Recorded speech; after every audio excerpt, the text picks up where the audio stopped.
que eu tento fazer, cara, como se você tivesse de fato sentado ali conversando comigo. Então eu tento...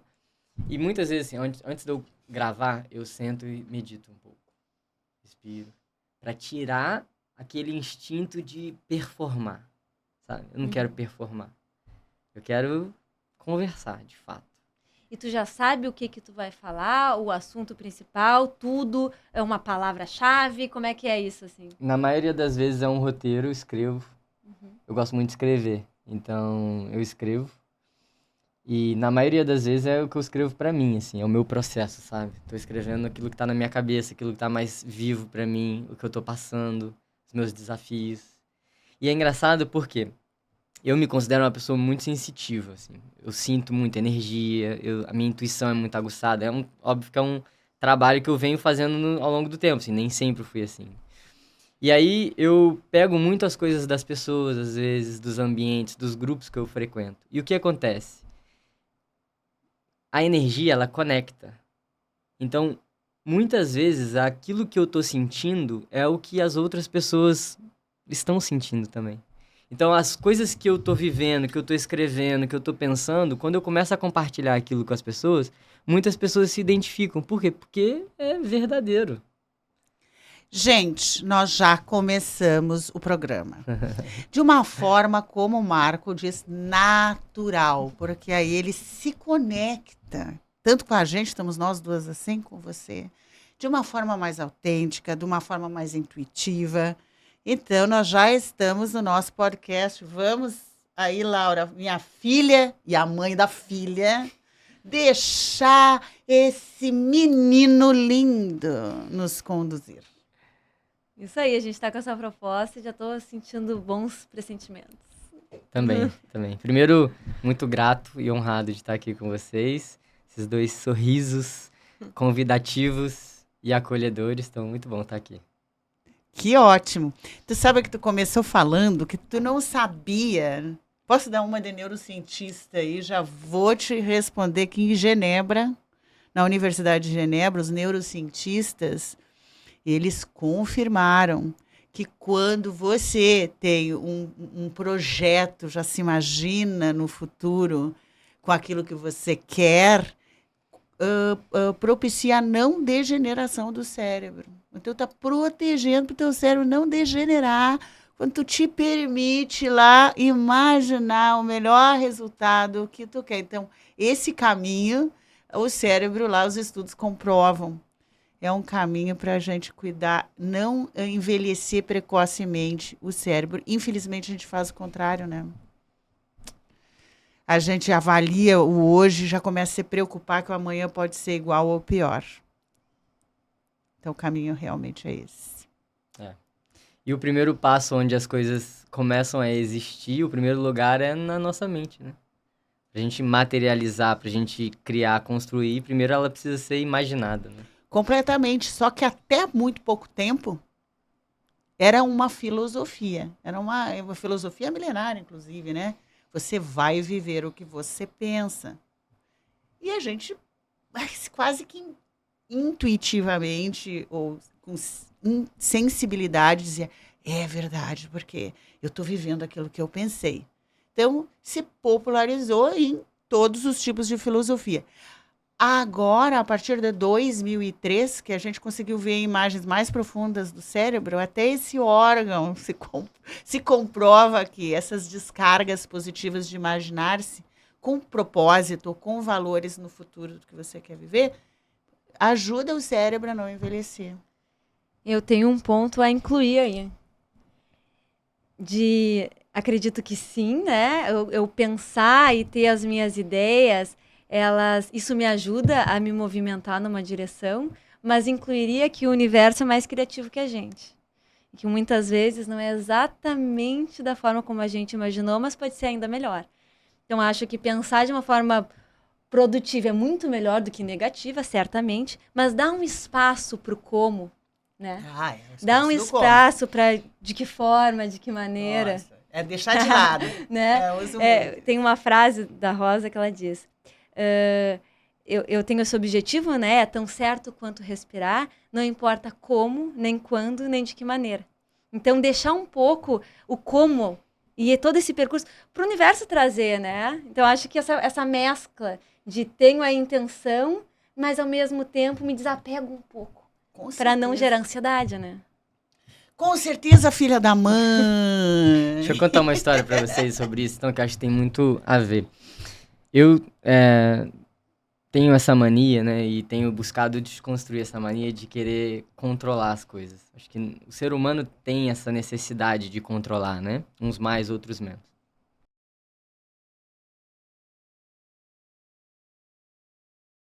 Eu fui pra Índia agora, em outubro de 2022, e eu fui fazer um retiro de 15 dias. E quando eu planejei, imaginei, idealizei essa viagem, eu inconscientemente criei várias expectativas de como eu gostaria que fosse a viagem, de como eu gostaria que fossem os retiros, de quais seriam as transformações que eu ia viver. Eu queria me transformar, mas eu não sabia como transformar. É difícil imaginar qual é a transformação, mas eu queria ser transformado de alguma forma. E quando eu cheguei lá, eu fiz 2 retiros, um de 7 dias e depois outro de 7 dias, e depois eu ia acabar fazendo mais um de 3. E esse primeiro retiro de 7 dias foi em silêncio. Então, fiquei 7 dias em silêncio. Foi uma experiência muito incrível, muito transformadora. A gente pode aprofundar mais disso. Só que quando eu fui para o segundo retiro, eu tinha a intenção, tinha a expectativa de ficar mais 7 dias em silêncio. Foi com esse objetivo que eu fui para lá, passar 15 dias em silêncio. Seria o período mais longo em silêncio que eu já teria vivido na minha vida, então tinha ali toda aquela expectativa. E aí, quando eu cheguei nesse segundo retiro, e eu tive que trocar de retiro, porque nenhum retiro fazia 15 dias de silêncio, então eu falei, então vou encaixar um retiro, depois eu vou encaixar outro retiro. E aí, no que eu saí de um retiro para o outro, quando eu cheguei nesse outro retiro, eu não sabia que esse outro retiro era um retiro hinduísta. E eu também não sabia que esse retiro era de comemoração ao Diwali, que é um dos 2 maiores feriados da Índia. E eu também não sabia que esse retiro tinha uma coleção de imagens de deuses hindus. E que milhares de indianos passariam por aquele retiro ao longo dos 7 dias que eu estava lá. Então, quando eu cheguei no primeiro dia, eu tinha acabado de sair de um retiro de 7 dias de silêncio, continuava em silêncio. Esse primeiro retiro era uma paz, na beira do rio Ganges, assim, jardins maravilhosos, várias lótus brotando, e assim, uma coisa incrível. E aí, quando eu chego nesse segundo retiro, tinha aquelas centenas de indianos passando, fazendo barulho, falando alto, olhando os deuses, conversando, gritando. Tinha macaco, tinha cachorro. Só não tinha vaca, porque vaca não pode entrar no retiro, mas fora do retiro tinha vaca. Era uma loucura. E aí, na minha mente, eu ficava assim, como que eu vou ficar em silêncio nesse lugar? O que eu faço agora que o meu planejamento de ficar em silêncio tá indo por água abaixo? O que as pessoas que eu já declarei que eu ia ficar 15 dias em silêncio vão pensar se eu não ficar 15 dias em silêncio? Então a mente começa a criar esses milhares e milhares de pensamentos. E aí eu segui para a sessão de orientação do retiro, desse segundo retiro. E aí tinha um monge que estava... Na verdade é um sannyasi, é uma pessoa que dedica sua vida ao servir, né? Naquele ashram. E aí, quando ele começou a passar as instruções, as orientações pra gente, chegou no final, eu virei pra ele e falei, esse nome dele era Seiva Ananda. Aí eu falei pra ele assim, Seiva, saí do silêncio, depois de 7 dias, porque eu precisava fazer a pergunta, que eu tava assim, ansioso, tão preocupado, tão descontrolado, que eu falei assim, olha, eu acabei de sair de um retiro de 7 dias, em silêncio, uma paz, e eu chego aqui com a intenção de continuar em silêncio, mas tá esse caos. O que eu vou fazer? Como é que eu vou continuar em silêncio? O que você me sugere para que a minha experiência, a experiência das outras pessoas, seja transformadora? E aí ele virou e falou assim, bem-vindo à Índia. Isso é a Índia. E talvez seja justamente isso que você veio aprender aqui. Porque se você quiser que o mundo esteja em silêncio para que você esteja em silêncio, é um desejo do seu ego apenas.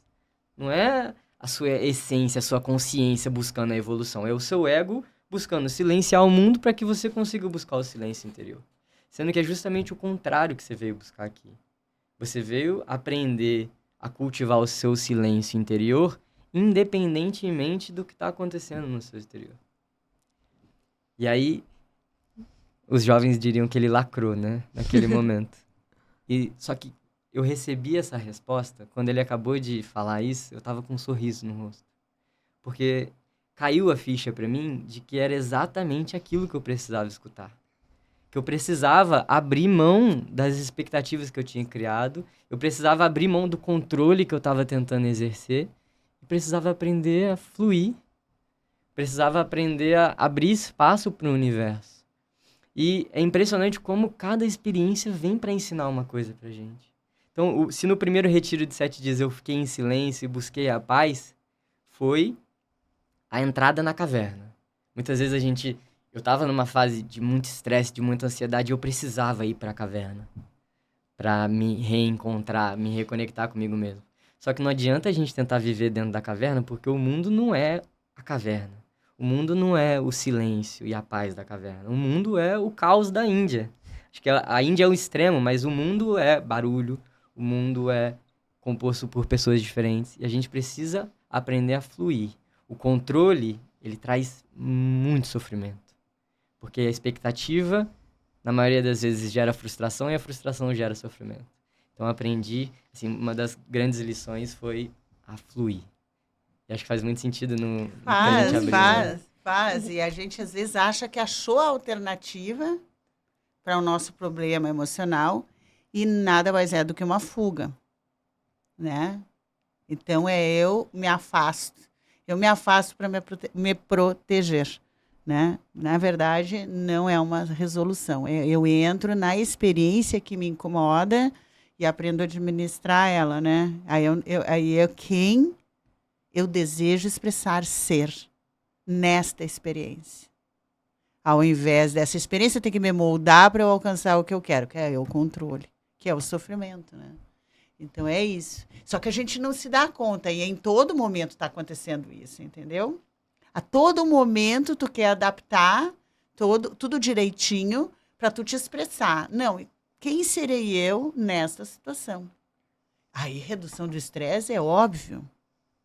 É óbvio. Eu tive uma experiência que eu resolvi fazer essa experiência de quem eu desejo expressar ser nesta situação difícil. Então, eu estava viajando muito. Então, aconteceu em Nova York, de eu ter que pegar um voo e o avião dá problema. E aí, tu te afastar e ver todo mundo brigando, como é que vai ser? Eu preciso entrar nesse voo.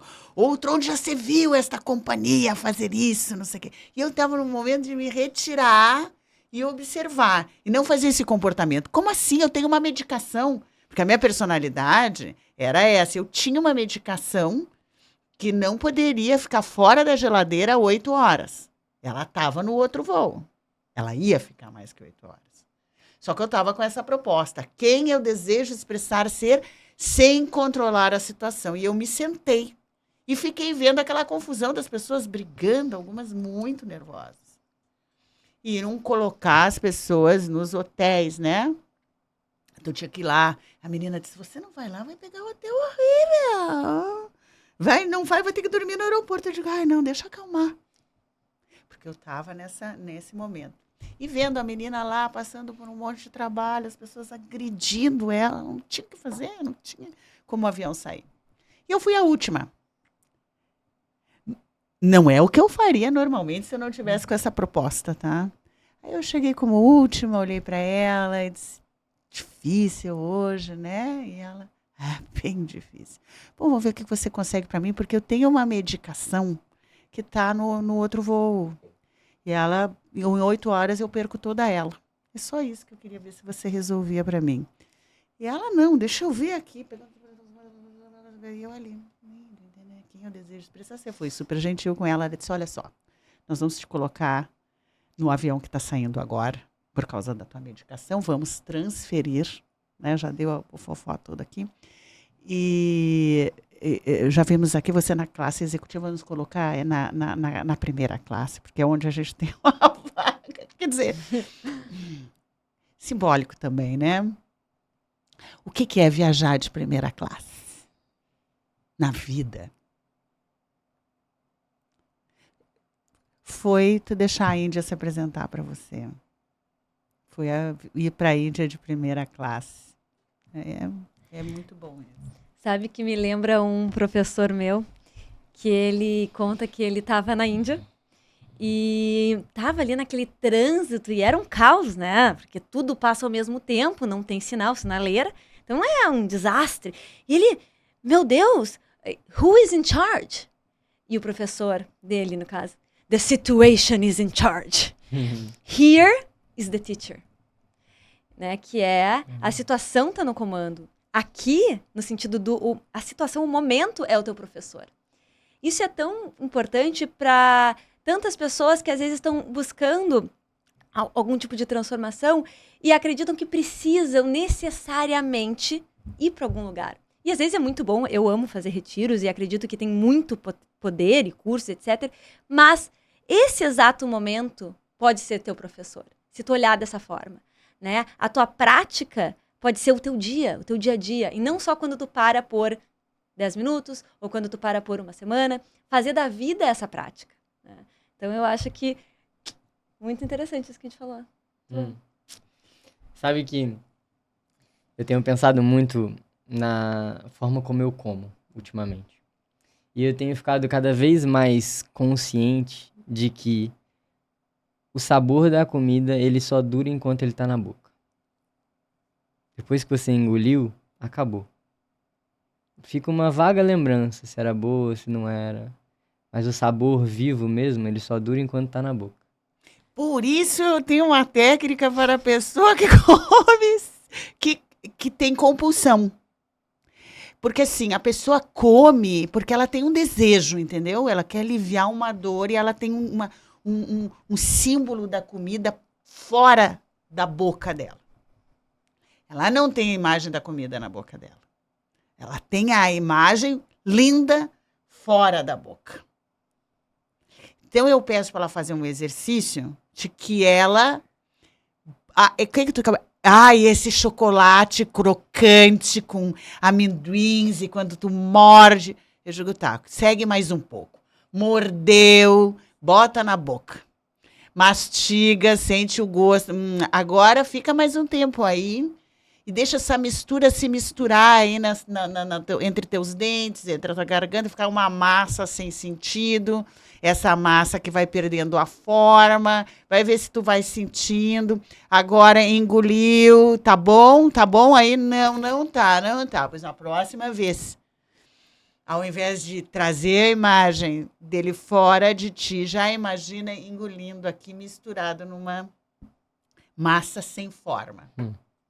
Funciona. Funciona. Sim. Mas acho que, mas continua um pouco, acho que talvez... Eu acho que tenham... a analogia o fato de que a comida, o sabor da comida, ele só dura enquanto está na boca, significa que o maior valor está sempre no presente, no agora. Se você deixar passar, praticamente não existe mais. Então, por exemplo, por que é tão difícil aprender com as lições que a gente está vivendo? Porque a gente resiste. A gente não quer viver no agora. Tem gente que vai comer um chocolate e por mais que ame comer um chocolate, na hora que come já tá sentindo a culpa. Aí já tá pensando na academia que vai ter que ir, já tá pensando nos quilos que vai ganhar e não tá tirando o mínimo... Decidiu, né? Ou não comer tá tão tirando- rápido, né, que não sente nada. Não tá tirando o mínimo do prazer. Então tá comendo pensando nos problemas. Tá comendo com pressa. A gente tem que parar de viver com pressa. É verdade. Tem que parar de viver com pressa, a gente tá correndo de tudo. Aí tá andando, mexendo no celular, comendo, lendo e-mail, acorda já mandando áudio, acorda já mexendo na tela do celular pra cima. Para pra pensar uma coisa. Você, Rosa, permitiria que 200 pessoas entrassem na sua casa 7 horas da manhã quando você acorda? Nenhuma eu permitiria. Mas a gente permite que 200 pessoas entrem na nossa cabeça assim que a gente acorda. Quantas pessoas, Já a começa, primeira né? coisa que fazem quando acordam é pegar o celular. É. E aí vai, Instagram, TikTok, rede social e começa. Aí vê a foto de um na praia, aí vê a foto de outro nas férias, aí vê a foto de outro no trabalho, sendo promovido, começando um emprego novo, Comparação. começando uma empresa nova, aí se compara e Já começa. O primeiro, e também tem estudos sobre isso, né? Assim, qual é o primeiro estímulo ao acordar? Vai influenciar tudo demais. Por quê? Porque o cérebro é uma cascata associativa. Então, se eu começo com essas 200 pessoas na minha vida, ou seja lá quantas forem, que é o celular, né? O próximo estímulo é eu continuar ali e começar a me comparar, me inferiorizar, sentir culpa ou sentir medo. E isso é um círculo que não para mais, a não ser que você interrompa, porque é a sequência que esse órgão que a gente tem faz.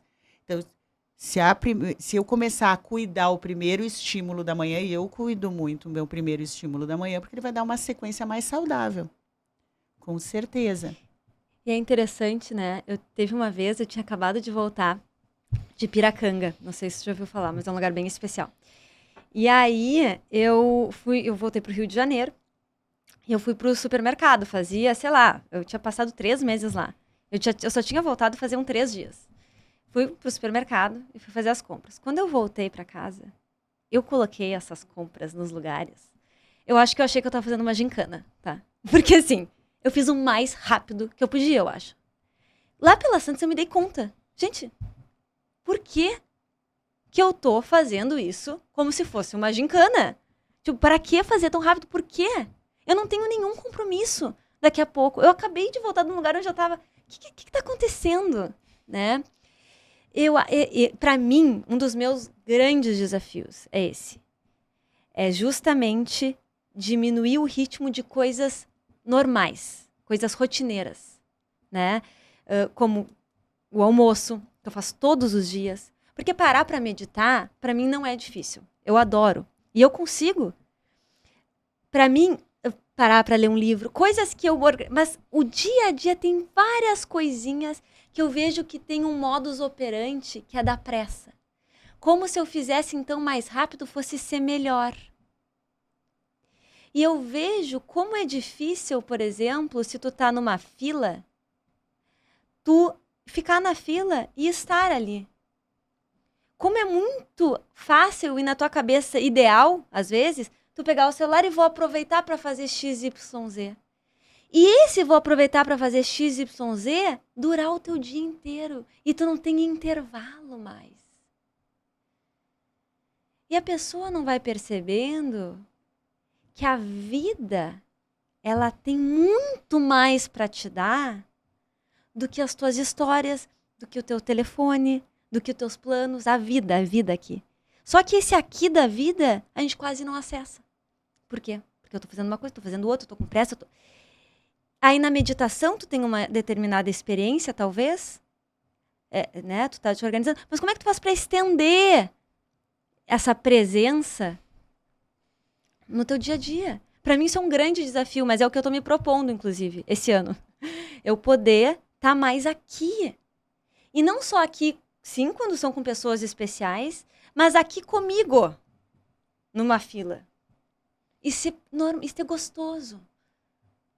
E é aquela proposta que eu me fiz faz alguns anos atrás. Acho que eu já faço essa proposta de e que virou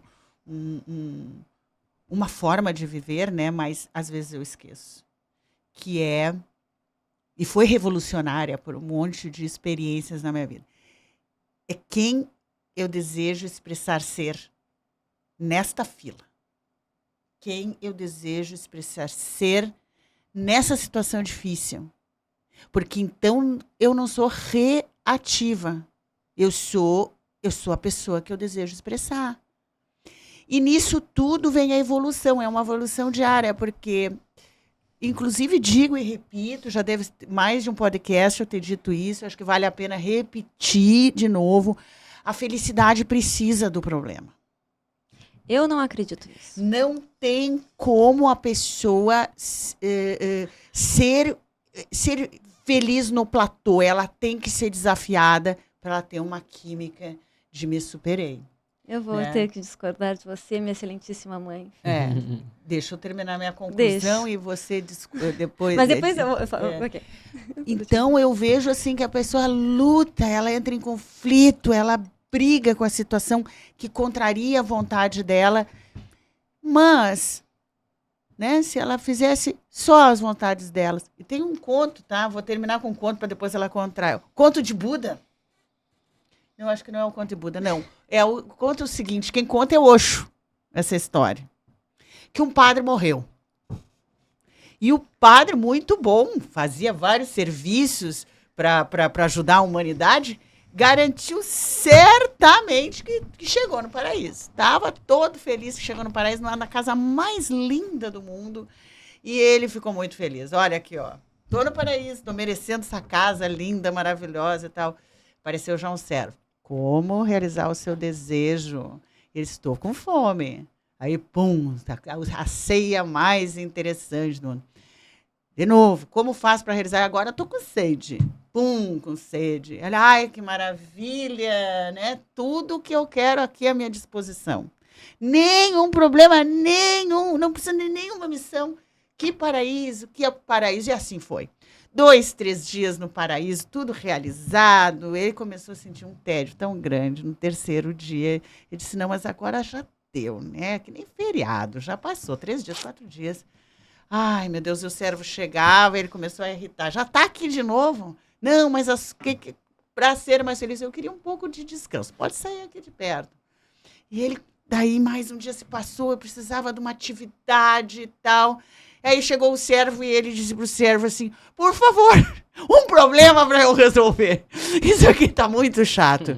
E ele disse, não podemos, nós estamos aqui para realizar desejos, não temos como lhe trazer problema. E ele, mas que céu é esse? E o servo, quem te disse que isso aqui é o céu? Não, não é? Não, é o inferno. Você chegou no inferno. E aí, avaliando nessa perspectiva que é o meu trabalho mais cerebral, né? E a gente, às vezes, reluta que aconteceu um obstáculo, uma coisa diferente. E se não houvesse esse obstáculo, a gente entra num platô químico e a gente não tem uma química de dopamina, de ter uma iniciativa para resolver, para solucionar. Então, é isso. Precisamos de uns probleminhas para nos transformar.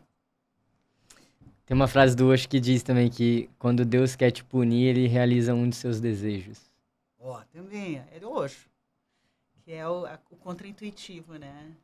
Eu não acredito que Deus queira punir a gente, né? Mas acho que o desejo, ele muitas vezes volta no que a gente estava falando antes. O desejo gera expectativa e a expectativa gera sofrimento. Então, se em vez da gente desejar, a gente começar a aceitar aquilo que aparece. É muito difícil viver sem desejos. Mas a gente não pode confundir o desejo. Viver sem desejos não é viver estagnado. Porque a intuição, ela gera movimento. A intenção, ela gera movimento. O problema do desejo é que o desejo te prende na mente. E te impede, muitas vezes, de apreciar aquilo que vem. Que aparece. É um pouco essa... Não, eu acho que é o que eu estou falando combina com essa junção do que vocês disseram. Primeiro, claro, problemas, eu acho que a gente que coloca esse nome, né? São situações que chegam. Tem uma charge do Milor Fernandes, que é assim, enfim, sem problemas. E aí uma lápide. Sim. Se foi, né? Não está mais nessa vida e está sem problemas. Então, na vida, situações difíceis, eu acho que sim, eu acho que elas nos movimentam. Quando eu acho que a gente precisa, para ser feliz de problemas, aí que eu vou só pontuar uma coisa que eu acho importante junto disso, assim. Uma coisa, eu acho que é o seguinte, quando a gente... Os desejos, quando a gente quer uma série de coisas... e consegue elas, a gente fica um pouco mais alegre. Aí, quando elas não acontecem, a gente fica um pouco mais triste. E a gente passa uma vida inteira dependendo de coisas que a gente quer que acontecerem, e a vida vai não fazer isso, ó, vai te trazer uma série de coisas que você não quer, e aí você vai ficar chateado. Aí tem esse movimento de uma vida inteira que é assim mesmo, né? Momentos mais alegres, momentos menos, normalmente em função das experiências, das condições de satisfação ou não de desejos.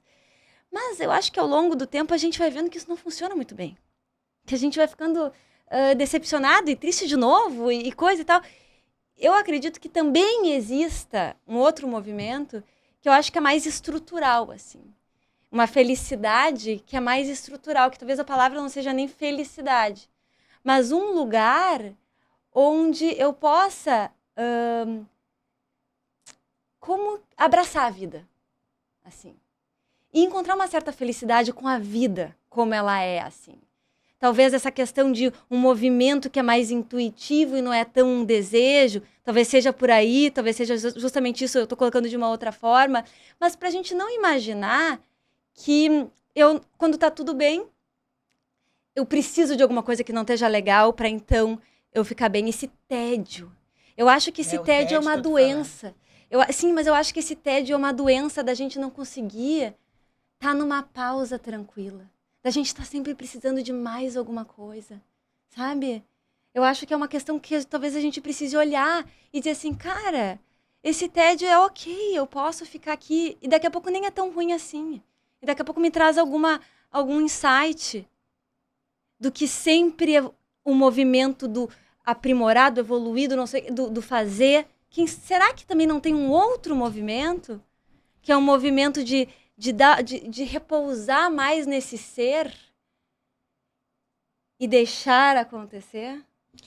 Eu chamo esse sentimento de paz e eu chamo esse tédio de silêncio.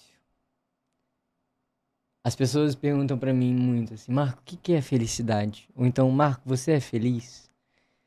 E eu tento não focar tanto na felicidade, porque a felicidade, ela muitas vezes pode ser confundida com alegria. As pessoas acham assim, eu tô feliz, ou eu tô triste. Mas o contrário de triste não é feliz, o contrário de triste é alegre. Então a felicidade é confusa, a paz não. Porque a paz você sente quando você tá em silêncio. Por que é tão difícil ficar no tédio? Porque a gente não tá acostumado com o silêncio. Por quê? Porque quando a gente tá no silêncio, a gente começa a escutar o barulho daqui, o barulho daqui. E se a gente não olha pra dentro, por isso que o autoconhecimento é tão importante. Por quê? A gente passa a vida toda achando que o lugar que a gente tem que procurar a resolução dos nossos problemas é do lado de fora. A gente vê os problemas que a gente tem na nossa vida e a gente se culpa, a gente não aprende a lidar com essa culpa e começa a procurar fugas, prazeres, começa a tentar culpar o mundo, culpar os outros pela nossa infelicidade. Só que quando você começa a olhar para dentro, quando você começa a buscar o autoconhecimento, você começa a entrar em contato com o silêncio. E o grande desafio que a gente tem enquanto ser humano é aprender a ficar em paz no silêncio. Parar de colocar a culpa nos outros. Parar de buscar problema na gente mesmo. Parar de buscar os prazeres externos a todo momento e tentar entender assim, aqui dentro, da onde está vindo essa voz que está dizendo que tem alguma coisa de errado? Da onde que está vindo essa voz que está dizendo que eu tenho que fazer isso, que eu tenho que fazer aquilo, que eu tenho que buscar isso para que eu possa ser aceito, que eu possa ser amado, para que eu tenha valor? Não precisa. Então, ficar em paz no silêncio é muito mais um exercício de... Sabe aquele personagem, o Neo, no Matrix? Uhum. Que ele tá desviando das balas? É você desviar das balas. Porque a mente vai te bombardear de pensamentos do que você tem que fazer. E ficar em silêncio, em paz no silêncio, é desviar disso tudo. Porque quando você desvia, ela diminui. A frequência diminui, para de vir. E aí começa a vir o silêncio confortável, que é o que eu chamo de paz. E aí, qual que é a diferença que isso faz no dia a dia? quando você encontra isso pela primeira vez, você sabe para onde voltar. Então, tô estressado, volta para dentro. Tô ansioso, volta para dentro. Que é exatamente o oposto do que a maioria das pessoas faz. Tô estressado, vou comer, vou beber, vou sair. Tô ansioso, vou jogar. São a gente compensa, eu gosto de chamar isso de compensador. Eu vou compensar a minha dor. Então, eu vou lá, compenso na compra, compenso no jogo, compenso no sexo, compenso na comida. Tá tudo certo. Agora, se isso aqui ficou excessivo, tu não vai ter a paz. Porque tu não vai ter a resolução. Né? Não houve nenhuma resolução. Resolução é quando tem uma solução que eu recorro para dentro e resolvo. Hoje, por exemplo, eu fiquei muito feliz. Eu fiquei muito feliz por causa de um problema resolvido. Por isso que eu gosto de dizer que o problema é sempre quando eu soluciono a questão, eu fico muito feliz. Eu fico muito feliz porque eu saí daquele estado de raiva e entrei num estado de paz, vamos dizer assim. Tá? E o mais interessante disso tudo é que eu entrei no estado de paz. E porque eu entrei no estado de paz, a situação resolveu. E eu vou contar bem especificamente para as pessoas poderem levar no cotidiano, no dia deles. E você pode pensar, a Laura, também numa situação desafiadora ou de problema. A minha situação desafiadora é que eu estou tentando recuperar um dinheiro que eu adiantei para um projeto, né? E que essa pessoa escapa de me devolver esse dinheiro há quase um ano. E aquilo começou assim, tá tudo bem, primeiro eu vou deixar, não tem problema e tal. Mas quando eu comecei a analisar o tempo que estava se passando, eu comecei a entrar em contato com essa pessoa, tá? E essa pessoa não me dava devolução. Ele não me dava devolução, não me dava devolução, não me dava devolução. Eu tava assim. E ontem, assim, eu decidi mandar, definitivamente. Você pensa que isso é ético? Tipo assim... Pensa. A pessoa assim, incomodada. Aí hoje de manhã eu vou fazer o meu alinhamento, que é a minha técnica meditativa e tal. Para sair dessa situação, eu digo, olha, vamos ver se tu tá alinhada com o teu propósito, em função, até porque nós íamos falar de propósito, pensei que nós íamos falar de propósito. Vamos falar de propósito. Como eu pensei assim, quando eu vou falar de propósito, já vou fazer um exercício comigo aqui, das minhas camadas da riqueza. Eu tenho um livro que se chama Caixa Rica, que fala das camadas da riqueza. Então, vou ver se eu estou alinhada ao meu propósito de vida com essa situação. Primeiro, vou avaliar. Então, minha situação problema é não pagamento, tá? Talvez esteja vivendo uma situação problema, tu outra. Pontua. Tá. Quais são os meus pensamentos? Primeira camada. Quais são os meus pensamentos em relação a essa situação? Que eu tô com um puta de um problema. Eu penso que eu quero meu dinheiro de volta. É um pensamento produtivo ou limitante? É um pensamento bom? Não. Qual é a emoção que eu estou sentindo? Que é a segunda camada. Emoção de raiva. Terceira camada. Quais são as palavras que eu estou usando? São palavras raivosas. E palavras raivosas têm uma intenção. A minha intenção é ameaçadora. Porque quando tu tem palavras, as palavras é o primeiro nível, né? Eu acredito, quando tu te comunica a tua intenção. O pensamento, ela é a tua origem, a emoção é a tua química. Bom, aqui está a minha expressão no mundo, essas minhas palavras, minha intenção. E aí, como é que estão as minhas atitudes? Minha expressão de palavras são agressivas, a minha atitude foi o meu WhatsApp, a ameaçadora. E a minha entrega para a vida? Se o meu propósito está completamente desalinhado ao meu propósito.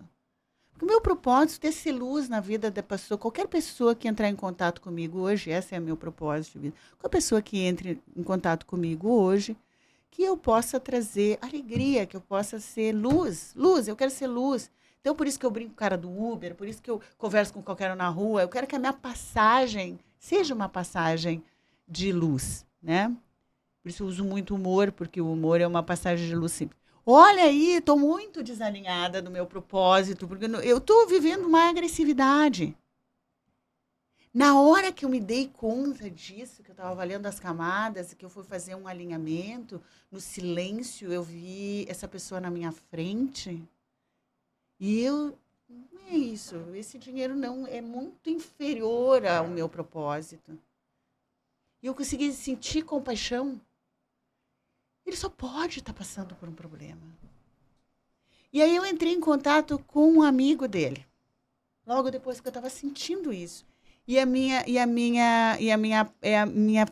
Meu WhatsApp para o amigo foi assim: oi, fulano, tu sabe se ele está passando por algum problema? Porque me fala. Mas era real, assim, eu estava com compaixão. Porque me fala, tá tudo certo. Só que eu queria que ele conversasse comigo. Sim, fui fazer minhas coisas, fui para academia, fui para não sei o quê, mas eu já estava outra pessoa. Eu já estava em paz, já estava feliz, já estava bem, já estava na minha, como eu estou. Fui para academia. Quando eu voltei para casa, já tinha a resolução, entendeu? Não, tá tudo certo, ele vai falar com você. Então, se não tivesse ocorrido tudo isso, essa minha parada, era só um dia normal. Hoje é um dia muito feliz para mim. E é por isso que eu acredito que quando o teu foco na felicidade, a tua própria evolução, é muito bom. Demais. Sabe que teve um dia que eu pedi comida japonesa. E eu fui buscar no restaurante. E normalmente chega muito rápido, assim, 30 minutos tá pronto. Nesse dia demorou quase 1 hora pra eles me avisarem que tava pronto, que eu podia ir. Quando eu cheguei lá, não tava pronto ainda. E eles têm uma cozinha aberta no restaurante e o sushi man fica preparando a comida ali na sua frente. E aí eu cheguei, parei na frente do sushi man e fiquei observando. Você falou, Rosa, uma frase que é: quem eu quero me tornar, né? Qual é a versão que eu quero ser nessa situação? Acho que a grande sabedoria por trás dessa frase é você criar um espaço entre o estímulo e a resposta. A pausa. Né? A pausa. O que a maioria das pessoas faz? Aconteceu, reajo. Inconscientemente. E na maioria das vezes essa reação gera sofrimento para ela e para o outro. E aí nesse dia, tava super tranquilo, tinha acabado de voltar da Índia, tava zen. Eu cheguei lá e comecei a observar o sushi man fazendo. E aí, eu não sei o que estava se passando na cabeça dele naquele momento. E ele não sabia o que estava passando na minha cabeça. Eu só fiquei observando ele. E quando eu estava observando ele fazendo, e eu estava vendo assim, mesmo atrasado, ele estava fazendo com tanto carinho, com tanto capricho. Só que dentro de mim, eu ficava assim, pô, ele tá atrasado e tá fazendo com tanto capricho. E aí, quando ele terminou e botou no box, eu falei assim, cara, obrigado pelo capricho. Aí ele... Parece que a expressão dele se desarmou, assim, e ele ficou surpreso com aquilo, ficou feliz. Aí ele falou assim, poxa, cara, desculpa pela demora, hoje a gente se enrolou demais, faltou uma pessoa, tá tendo muito pedido e a gente tá muito atrasado. E aquele elogio já mudou a expressão dele. A gente não sabe o que tá passando na vida das pessoas e a gente não sabe o que tá passando na cabeça das pessoas, como elas estão se sentindo, o que elas estão pensando. Eu poderia achar que eles estavam atrasados, que eles não são profissionais, que eles não dão conta do trabalho, que eles estão pegando mais trabalho do que podem. Eles estavam com uma pessoa a menos. A gente nunca sabe o que está passando. E a gente é reativo. A gente e a maioria das pessoas são reativas. E disso aí gera a violência, né? Porque não tem essa pausa. É uma educação. Porque... Eu, assim, nesses anos de estudo, depois que eu optei por estudar o cérebro, para mim, eu tenho muita consciência disso, que quando você começa a declarar que tem problema, você vai viver problema. A gente tinha que parar ali quando tu começa a declarar. Porque quando tu conseguir parar ali, quando tu te dá conta que tu tá, sabe, verbalizando, porque todo momento vai ter situações assim, que te contrariam, mas como tu te envolve, aquilo começa a crescer, sabe? E cresce de um jeito que é assim. E outra coisa que eu estou confirmando com a minha própria experiência. Cada vez mais, mas eu acho que eu vou escrever vou ter um caderno, vou fazer isso, de evidências disso que eu vou falar agora, porque eu quero mostrar isso para o mundo. Que a demora para as coisas acontecerem, ela é no nível material. Quando tu muda tua energia, não tem tempo, pode ser num instante que a situação muda. Porque com energia a mudança é instantânea. E quando não muda, quando uma pessoa está demorando para ter as suas coisinhas, ou alcançar o que ela quer, é porque a energia dela realmente não mudou. Seja com o que for que ela fez, não mudou. Agora, se ela faz assim, ó, e não é só, eu não estou falando das minhas técnicas, estou falando de qualquer coisa. A pessoa faz assim, porque ela tomou um banho de mar. Ela saiu daquela energia ruim, tomou um banho de mar. O banho de mar alterou a energia dela, a resolução vai acontecer. Porque é incrível quando isso acontece. E não está na estratégia, não está no planejamento, não está no que tu faz, não está nem no como tu faz. Está na energia que você mudou.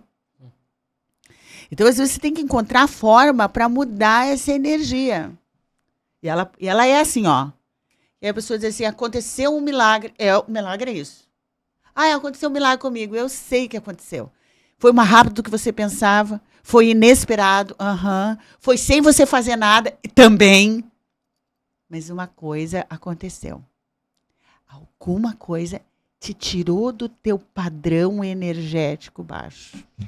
Eu acho muito legal isso que tu tá falando, até para encarar o problema de uma forma diferente, né? Isso que a gente está chamando de problema, né? Que tu estava falando, olha, quando vem um problema, a gente deveria parar com essa coisa de ficar avisando, né? E fazendo dele maior do que ele é. Tu estava dizendo isso. E me veio uma coisa, né? Que acho que é o Ram Dass que diz, eu acho muito legal, que é quando tu percebe que tu tá ficando perturbado, né? Porque o problema é uma interpretação interna, a situação é a situação, né? Mas se eu começo a interpretá-la de um determinado jeito. Tu começa a interpretar e começa a ver que existe uma perturbação interna em relação a tal coisa, aí é onde ainda você não é livre. Essa situação, esse tipo de coisa, é onde você não é livre. Então, é uma oportunidade de você se tornar mais livre, né? Se você é uma pessoa que quer se desenvolver, que está interessado, né, em ser livre, ou seja, não tão condicionado, aquilo é uma oportunidade para se trabalhar, né? Tu sabe que me lembrou uma história da minha amiga, americana, que agora Regina. A Regina. Porque é incrível isso, né? Ela também é devota do Ram Dass. Conhece o Ram Dass? Então, é Krishna Das, Ram Dass, é uma filosofia como essa, né? De você ainda não é livre, né? Inclusive, nessa ida pra Índia, eu assisti o documentário dele no Netflix, muito bom. Não sei se vocês já viram. Acho que chama... Becoming Nobody. Então, ela tá há anos, né, a devota do Ram Dass, da equipe lá, enfim.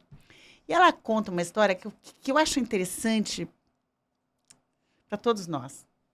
E ela me impressionou muito com a história. Que foi o seguinte, então ela é devota do Maharaj, né? Passou por um relacionamento difícil com o marido, se separou e tal. E não sentindo o Maharaj, que é o guru dela, né? Pede ao Maharaj, né? Me traga um relacionamento, Maharaj. Eu quero que ele se ajoelhe na minha frente e... sabe por que eu estou contando essa história? Porque eu perguntei para a Regina se eu podia contar em algum momento, ela me liberou essa história. E ela imaginou o cara ajoelhado, né? Com um monte de flores em volta, assim, com aliança, pedindo de casamento, uma coisa bem romântica, né? Foi essa imagem que ela teve. E pedindo para o seu Guru Maharaj. E veio. Curto espaço de tempo, ela estava vivendo esta situação. Um cara ajoelhado, foi atrás dela num retiro, ajoelhado, né, entregando uma aliança. Mas ela não estava feliz com aquilo. Para depois descobrir que a intuição dela estava avisando. Por mais que o negócio aconteceu, a cena aconteceu, dentro dela ela sentiu um desconforto. Bom, para encurtar a história, o cara não era aquilo que demonstrava ser, e ela já tinha sentido e tal. Ficou brava, né, com o Maharaj. Pô, Maharaj, de volta a você, me peço isso, você me manda, que ainda me manda um problemão junto com isso, e ainda eu acredito nisso? Como assim, Maharaj? E veio de novo, e veio uma intuição, né? Entra num aplicativo agora. Maharaj, não vai fazer essa sacanagem comigo. Entra. E ela entrou num aplicativo de relacionamento e botou um conto do Rumi ali sobre amor, né? Enfim. Maharaj trouxe de novo, agora certo. E se ajoelhou de novo, levou a aliança e eles casaram agora há 2 anos, um relacionamento maravilhoso. A Laura conheceu os dois, um casal maravilhoso. Por que eu assim, né? E por que contei essa história, né? Quantos nãos você resiste? Né? Porque às vezes a gente tem quer viver uma experiência de amor ou de sucesso, seja o que for que cada um quer experimentar. Acho que a gente está na vida com esse direito de experimentar. Quer fama? Vamos lá. Eu falo assim para os meus clientes, quer fama? Ah, então tá, eu não questiono. Quero escrever um livro? Não questiono. Quero o grande amor da minha vida? Também não questiono. Eu sou aquela que vou ajudar a pessoa a chegar lá. Eu não sei o que é. Eu tenho o meu propósito, agora do outro, sei lá.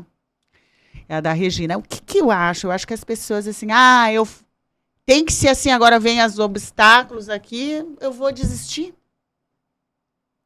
E se eu não desistir?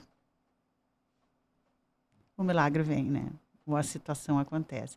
Então, eu acho assim, bem importante a gente continuar. E nossos sonhos, estamos aqui para realizá-los. Não sei se vocês concordam. Sim. Eu concordo. Eu acho que a gente tem que realizar os nossos sonhos. Eu acho só que vale uma investigação sobre esse sonho. Eu sempre acho que vale eu investigar um pouco mais por que eu quero isso que eu quero. Uhum. Acho que é sempre importante. Porque num mundo que está sempre te colocando para fora e gerando comparações e tal, é muito fácil tu se confundir e daqui a pouco passar uma vida inteira buscando algo que tu nunca questionou se era aquilo mesmo. Aí, de repente, tu até alcança. E aí chega lá e, opa, não era nada do que eu pensei. Então, eu acho que tem que dar uma pausa para essa etapa. Mas eu acho que sim, acho que a gente está aqui para se experimentar e realizar aquilo que é importante para nós. Nada a acrescentar. O que vocês estão sentindo de, assim, uma pergunta? Traga uma pergunta. Olha, eu tenho uma curiosidade, assim, de entender um pouquinho como é que tu caiu nesse universo de autoconhecimento. Eu sei de um curso de meditação importante que tu fez na Tailândia, que eu dei uma pesquisada nos teus stories, mas eu queria escutar de ti. Legal. Eu era um cara comum, vamos dizer assim.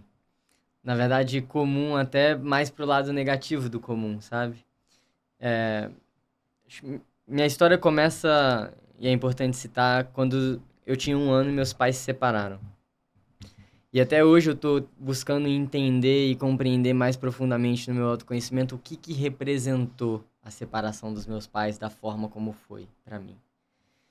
E acho que isso ainda tem muitas coisas para se revelarem, mas a maneira como eu, enquanto criança e adolescente, representava e lidava com isso, lidava com a minha insegurança de ter pais separados, de um pouco do que a minha mãe, por mais que ela se esforçasse para não passar, ela acabava passando pra gente, era sendo o cara do bullying.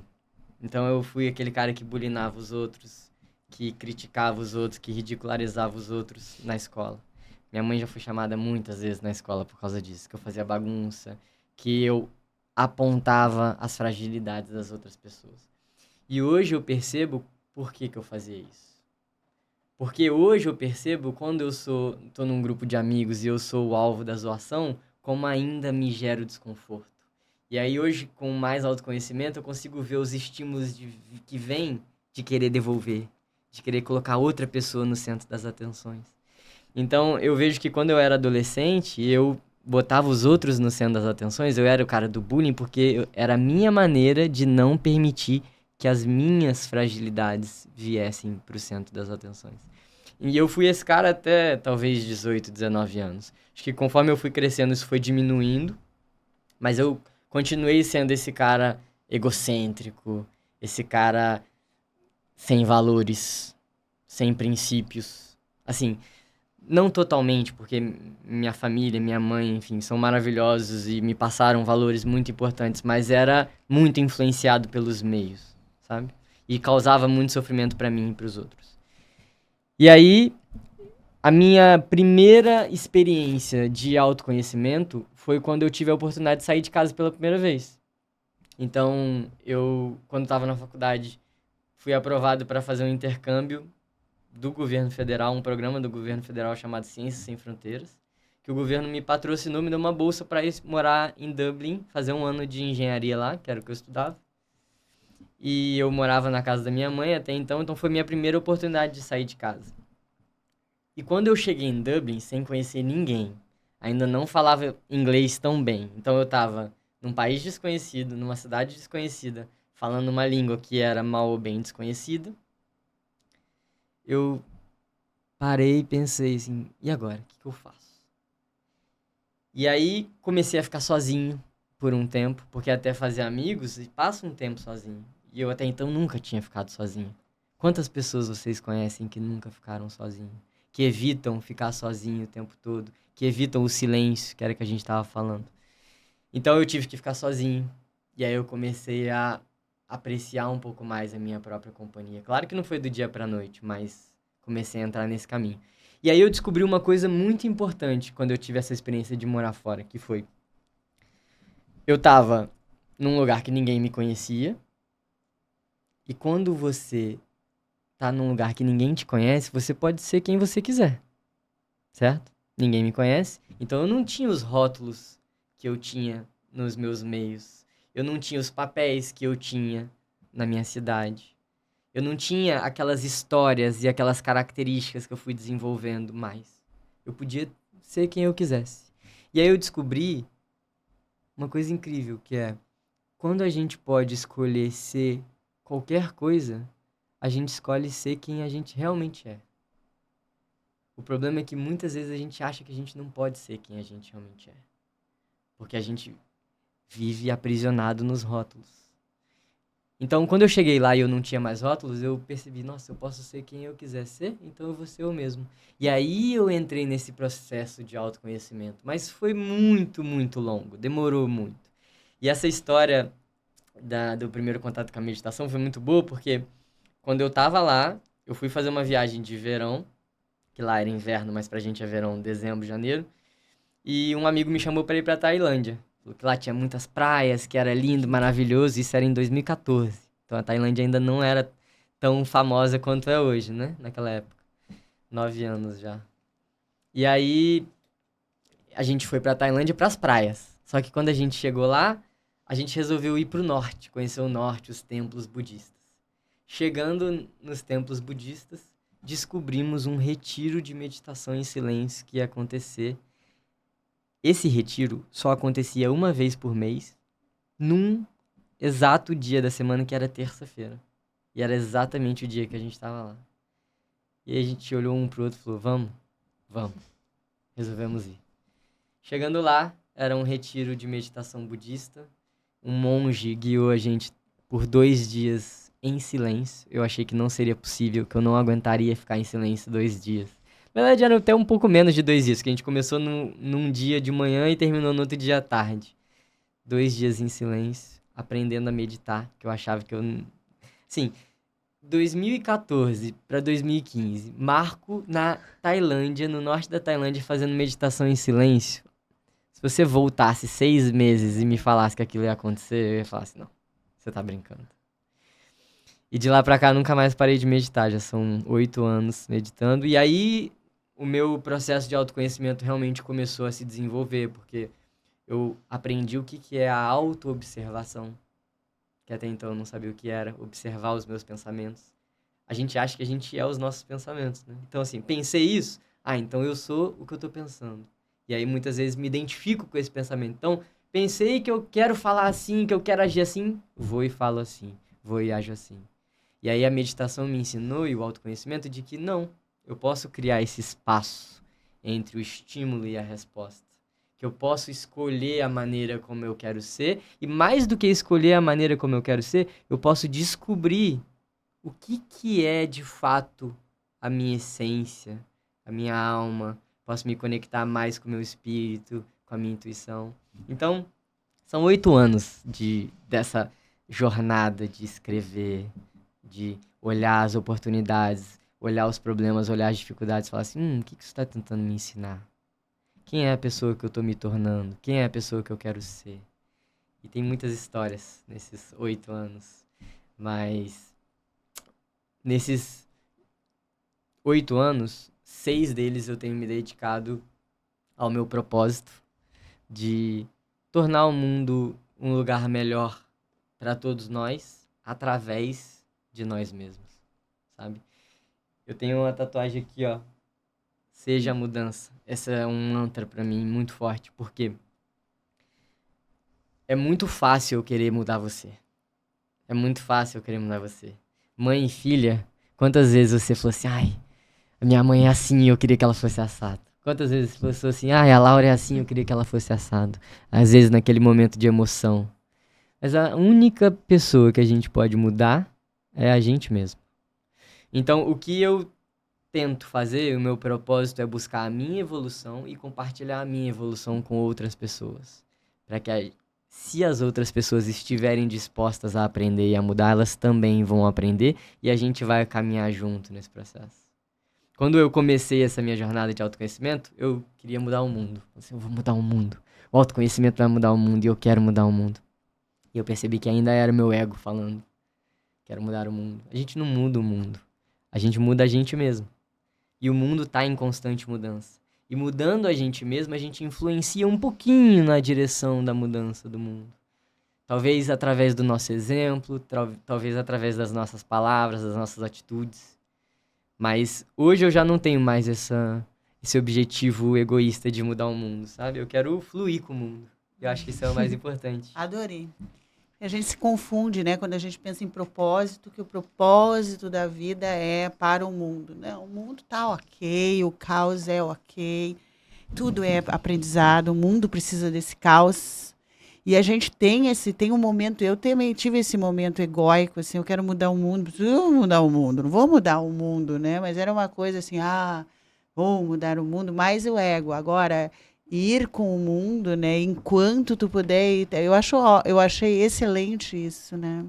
Enquanto eu estou aqui na minha evolução, que eu estou sentindo, porque quando a gente está envolvida com a sua própria evolução, a gente está não de transformar aqui alguma coisa aqui fora, mas eu estou aqui me transformando e é muito intenso, né? Temos grandes oportunidades e talvez muitas vidas. Tive um amigo que me disse uma coisa muito importante num determinado momento da minha vida, de uma pessoa inesperada, assim, que nem era da minha área e tal. Eu disse, um grande empresário, eu disse assim para ele, me dá uma dica aí, me ajuda porque eu não estou conseguindo fazer. Ele disse, não, talvez você não tenha que conseguir fazer. Como assim não tenho? Eu quero conseguir. Não, tu tem. Talvez tudo que tu queira não tá para essa vida. Tem outras ainda que tu tem que vão acontecer. Te libera desse prazo de ser nesta vida.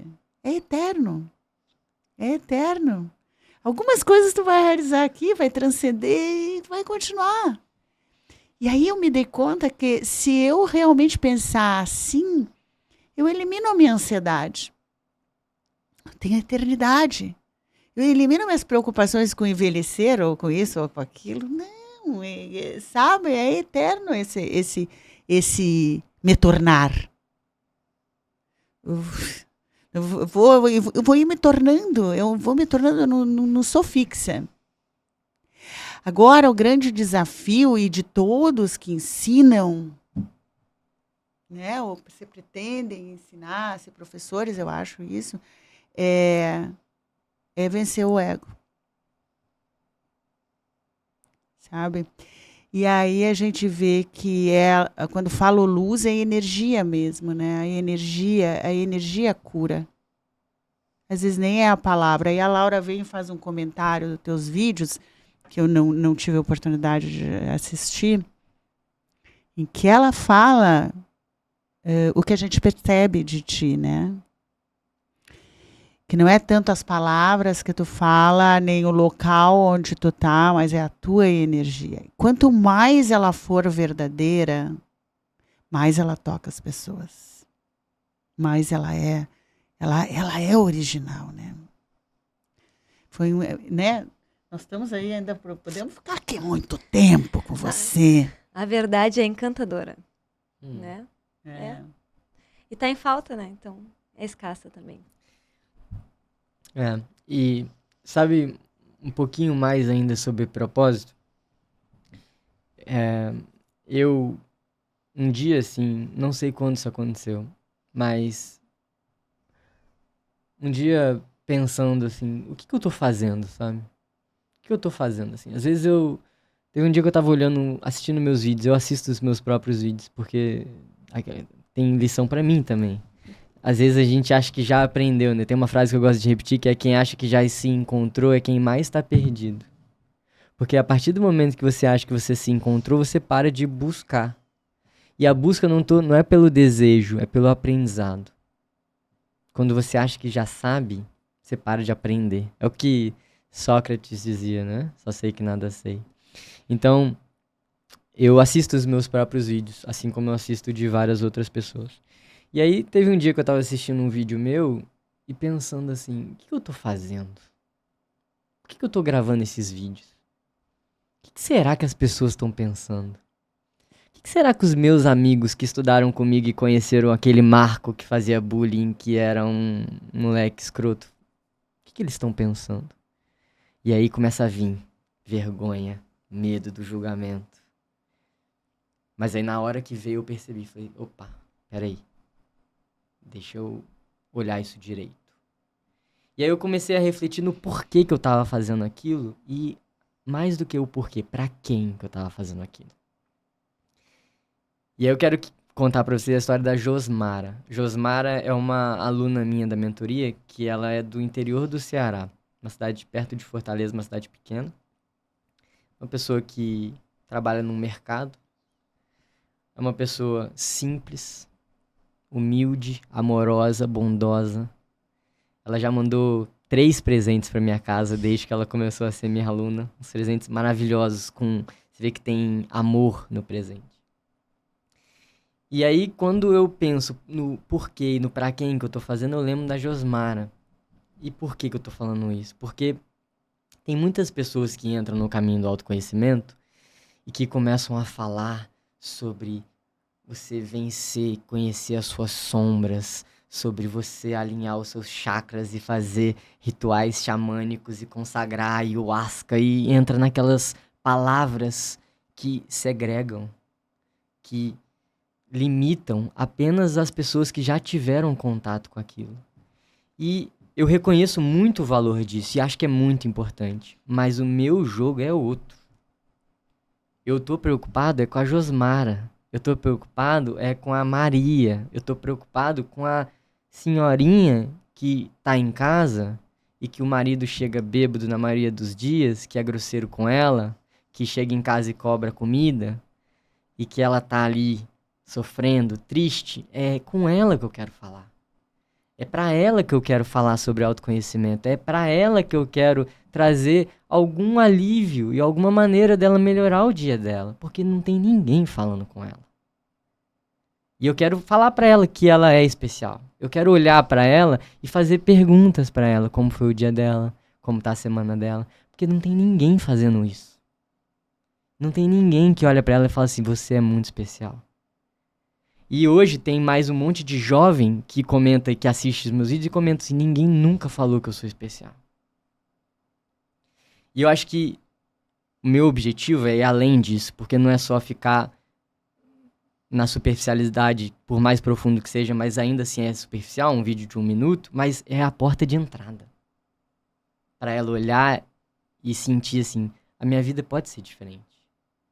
Eu posso buscar alguma coisa além disso. E esse é o propósito, sabe? Então, quando eu falo sobre propósito, não é sobre só propósito de vida, mas é você encontrar um propósito em cada coisa. E despertar nas pessoas que elas podem, que elas merecem, que elas precisam olhar mais para dentro, se conhecer, conhecer seus valores, conhecer seus hobbies, saber o que elas gostam de fazer no final de semana, conseguir encontrar no dia a dia uma maneira de preencher mais a mente dela, cuidar do corpo dela, cuidar da alma dela, do espírito dela.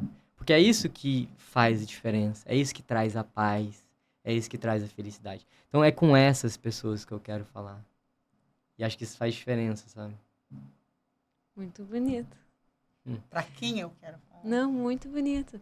E tu acaba abrindo o teu coração, né? Eu acho que quando a gente tem essa oportunidade de abrir o nosso coração e o outro abrir o coração dele, e essa conexão, isso é de um valor muito poderoso, né?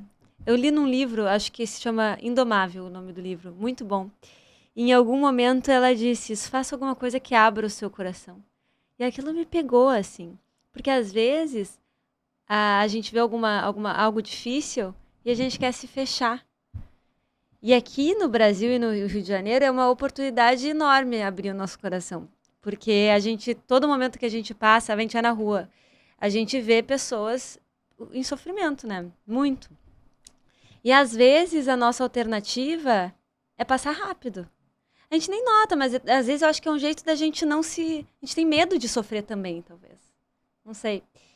E eu venho aprendendo que quanto mais eu tô ali, quanto mais eu vejo, quanto mais eu tô presente, quanto mais eu ofereço o que eu posso e abro o meu coração, amor eu sinto.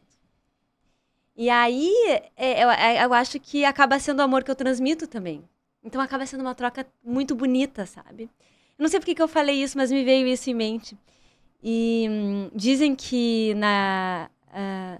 enfim, na Índia, né, eles têm muito essa questão de dar e receber. Só que, normalmente, a gente não percebe a oportunidade que a gente tem de dar. Então, quando os monges eles estão fazendo seus retiros e horas de meditação, uma das tarefas é eles pedirem esmola. Eles irem pedir. Sabe para quê? Para dar a oportunidade de alguém. Olha que bonito isso. Então, dar é algo muito especial. E eu acho que é algo que a gente também pode cultivar mais, abrir nosso coração. Acho que a gente tem muito a ganhar com isso. A Laura era pequena, né? E a gente viajava juntos, muito assim. Um momento que eu adorava de mostrar para ela, assim, o que eu pensava, mostrar, porque o pai, quando uma criança é pequena, é demonstração. O que a criança vê, né? É o que o pai faz. Então, uma vez nós estávamos, acho que foi em Fortaleza, né? E veio 2 menininhos vendendo uns bonequinhos, umas coisinhas e tal, né? Mas assim, não tinha como comprar, era muito feio aquilo. Eu não ia botar em nada, em nenhum lugar. Eles eram, tia, compra. Vou comprar tudo, ó. Como assim, sim? Ela, vamos comprar tudo e vamos chamar o cara do picolé, as crianças sentem aqui, vamos chamar o menino do picolé. Hoje vocês vão escolher, lembra disso? O picolé que vocês... Eu posso escolher aquele picolé que eu sei... Tu pode, isso, pode aquilo. Fiquei com tudo, paguei para ele o picolé, eles agora nós vamos poder voltar para casa cedo. Nós vamos ter como voltar para casa cedo. Bom, e aquilo está na minha memória, e o que a Laura falou, e como ela se sentiu mais mãe, mãe, o que nós vamos fazer? Não importa, devolvemos para eles, né? Não levam, vão vender para outras pessoas amanhã que não precisam e tal. Era sempre uma oportunidade, né? E eu vejo ela hoje, assim, também é da natureza dela, entregue, pacienciosa, compreensiva, quando ela vê um mendigo, quando ela vê uma situação. Eu vivo várias situações disso com ela. Recentemente eu vivi uma que ela entregou, eu digo, não, para esse não. E ela perguntou por quê? Porque ele vai comprar droga. Nós estamos caminhando ali, fazendo uma caminhada ali, indo para o Hotel Sheraton, lembra? E ela deu um envelope para ele, tinha um dinheiro dentro, né? Quando ela entregou o envelope, ele disse, para que isto? Que isto? O que eu quero com o envelope? Ela, deixa. E eu digo, explica. E ela, não, deixa. Eu disse, Laura, ele vai comprar droga. Ele seguiu, né? Se encaminhou para ela porque ele abriu. Quando ele abriu e viu que tinha uma nota de R$100, ele voltou. Mas ele voltou numa alegria. Ele pulava na nossa frente e ele disse assim, posso te dar um beijo? Posso me dar um beijo? Porque ele estava assim, será que ela vai deixar eu dar um beijo? Eu saía da Laura assim, pode me dar um beijo. E aí olhou para mim e disse, posso te dar um beijo? Não, pode te dar um abraço? Eu digo, não, o sorriso já serve, porque ele estava assim, imundo. Mas nesta hora, sabe, eu valorizei desde pequena a gente, né? Sim, eu sempre te vi. Porque me dá uma alegria imensa aquele momento de dar, a oportunidade de dar. E eu vou dizer sinceramente, se eu vou voltando atrás, as melhores histórias são as minhas oportunidades de dar. Realmente. Que incrível isso. É incrível. E dá pra perceber isso muito em vocês, assim. No caminho pra cá deu pra perceber como você atenta, escuta, sabe? E acho que você, Rosa, muito do que a Laura foi você que escolheu fazer. Eu falo isso muito pra minha mãe quando ela me elogia. Eu falo assim, eu sou aquilo que você escolheu fazer de mim. E acho que vocês estão deixando um legado muito grande com esse espaço, com esse podcast, com esses projetos que vocês têm, de ensinar e através do exemplo para muitas mães e filhas que têm relacionamentos conturbados, que têm dificuldade de aceitação uma da outra, que têm dificuldade de escutar, se colocar, você, Rosa, como mãe, se colocar nessa posição de humildade de escutar a Laura, de entender que você tem algo a aprender com ela. É o meu budinha. É o meu budinha. Então isso é muito bonito. E muito valioso. É o nosso maior presente. Com certeza. E tomara que a gente possa inspirar as mães e as filhas a encontrarem um espaço. Sabe que por muito tempo, eu tinha medo de ir nas terapias, nas psicólogas, e os psicólogos começarem a falar mal da minha mãe. Até eles começarem a falar alguma coisa, eu dizia, olha, agora, chega, né? Eu tinha um certo receio. No início era isso, assim, porque eu queria proteger a qualquer custo, assim, sabe? Essa relação que eu tenho. Então, eu tinha algum receio. Aí o tempo vai passando e foi muito bonito ver que o amor pode ficar ainda mais puro, vamos chamar assim, quando ele é inteiro. Quando ele abraça tudo que o outro é. Né? Porque somos imperfeitos nesse sentido, né? Diferentes.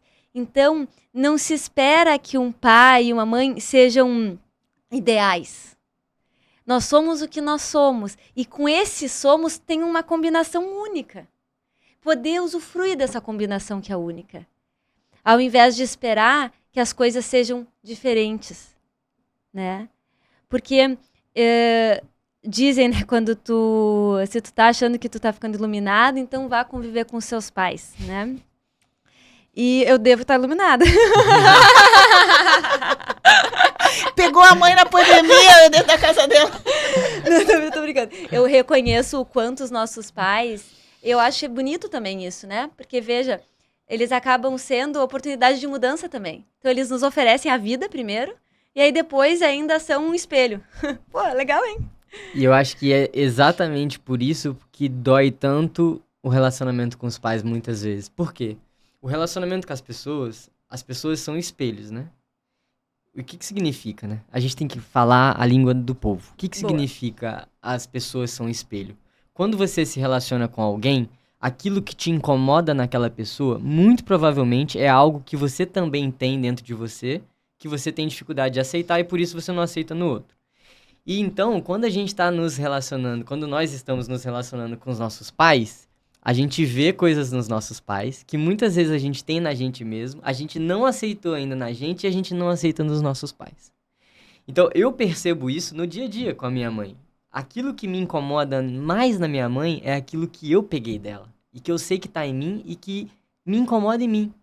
E a partir do momento em que eu começo a trabalhar para melhorar aquilo em mim e aceitar aquilo em mim, eu começo a aceitar nela também. Não enxerga nem mais. É incrível quando uma coisa te incomoda e tu trabalha em ti, depois tu não enxerga mais. É muito impressionante. Isso é muito impressionante. Por isso que o outro é um espelho, entendeu? Porque ele te educa. Se tu tiver essa profundidade de entender isso, por que tá me incomodando tanto? O que tem de mim ali? E não só dos pais, de qualquer pessoa. Né? E daí tu entender, bom, o que eu preciso corrigir em mim?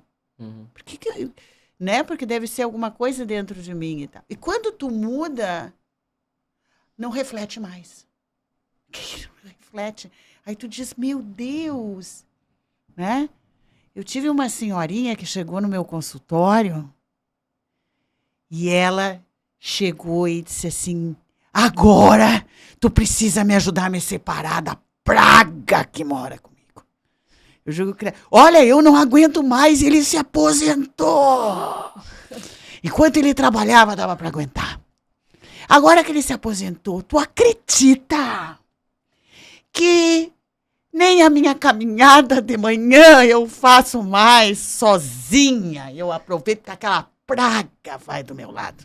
Fala o tempo todo, sem parar. Era o meu momento de silêncio, de relaxamento. E o que eu faço agora? Tá dentro de casa o tempo inteiro, eu não aguento mais. Eu preciso ter coragem para me separar. Eu disse para ela assim, pois, mas quantos anos de casa? 45 anos eu tenho o direito de viver em paz. E eu sou a pessoa que falo pouco. Ela diz, falei pouco a minha vida inteira, porque ele fala demais, imagina se eu resolvo falar. Não tem mais paz dentro da minha casa.